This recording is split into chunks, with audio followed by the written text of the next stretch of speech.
Welcome everyone to this 2K Sports broadcast live in Los Angeles at the Staples Center. Bringing you another edition of the NBA on 2K Sports. This is Kevin Harlan alongside Steve Kerr and Clark Kellogg with the fourth member of our team, Doris Burke. And now, presented by State Farm, we take a look at the matchups for a tip-off coming up moments from now.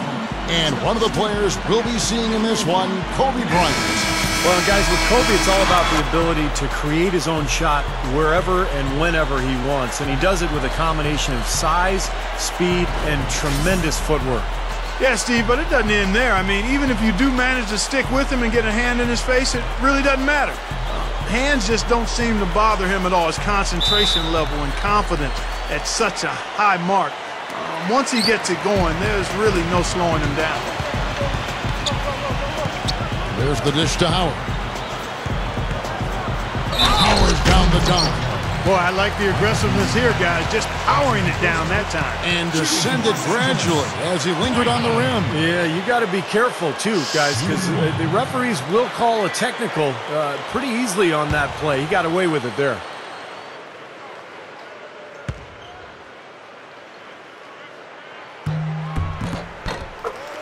You know, the Lakers weren't quite as dominant as they were in 2010-11, but it wasn't because of how they played against the West. They really did a nice job against their conference rivals. Here's Dragic. Back to Beasley. The jumper from the free throw line is good. Well, he's one of their anchors at the offensive end, guys, because he can make plays like that all the time. 32-16 was their end mark of the season against the West. The Lakers certainly showed they can play with every team that was a contender out there, and they were tough, but it just at the end, it just did not come together for them. Well, nonetheless, winning 2 out of every 3 games you play in conference action is a good recipe for finishing near the top of the standings. The Lakers would have loved to have been that #1 seed, but they didn't get it. It wasn't because of how they played in the West, though. It was, I think, the 3rd seed in the Western Conference, as it turned out.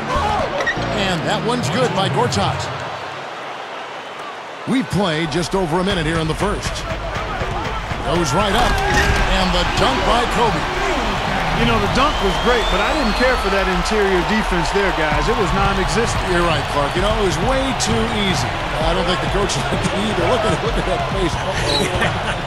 It doesn't get much easier than that. They have got to tighten up their defense. That was embarrassing. Red hot right out of the gates. 4 for 4 shooting. Luis Scola from Argentina, one of my favorite players in the league. He's nothing special athletically. Doesn't get off the floor real high, but he's so skilled. He can pass, he can shoot, and he finds angles to score in the paint. And he is really tough. And there's the call on Howard. That's his first foul.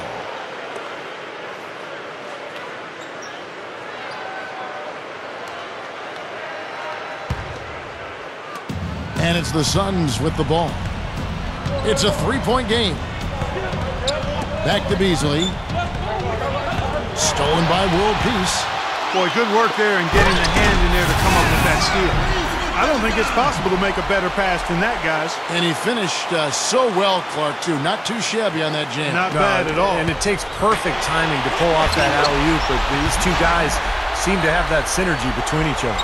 Creating that kind of shot in close is really your primary objective every possession. And Scola, one of the great players in Europe before he even came to the NBA, and he's been as good as advertised. Yeah, no question. He holds his own on the glass, plays physically, and he can score inside and out with a variety of moves. He's a quality starting power forward. And here in the first, approaching 3 minutes played. Kobe goes in, cuts to the middle.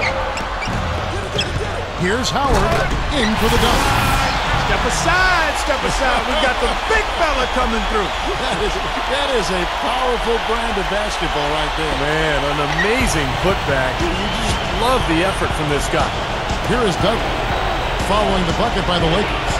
Dragic dishes to Gortat. Kicks it to Dragic. Again, Phoenix.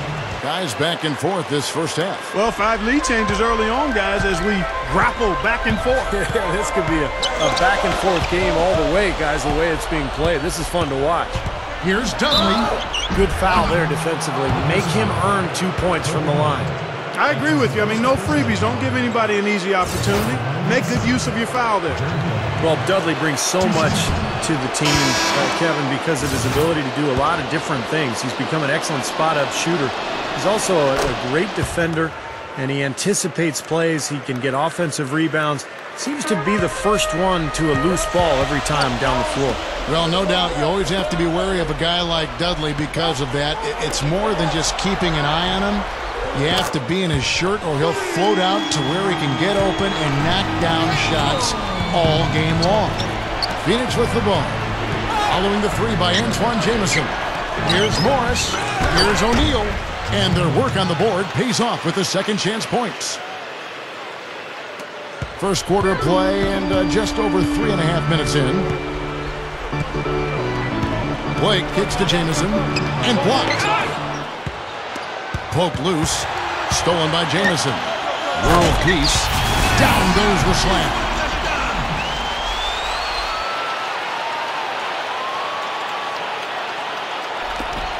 We've got 13 seconds left to play here in the first. He feeds it to Dudley. Launches a three. Count the bucket. Clarkie talked about a back-and-forth game. This is the definition of that. Yeah, no doubt about it, Kevin. I mean, not even through the first half, and it's been one heck of a battle. Well, these are the kinds of games you love. I mean, two good teams going head-to-head, an even matchup, and both sides very competitive, on their toes tonight. Tie game.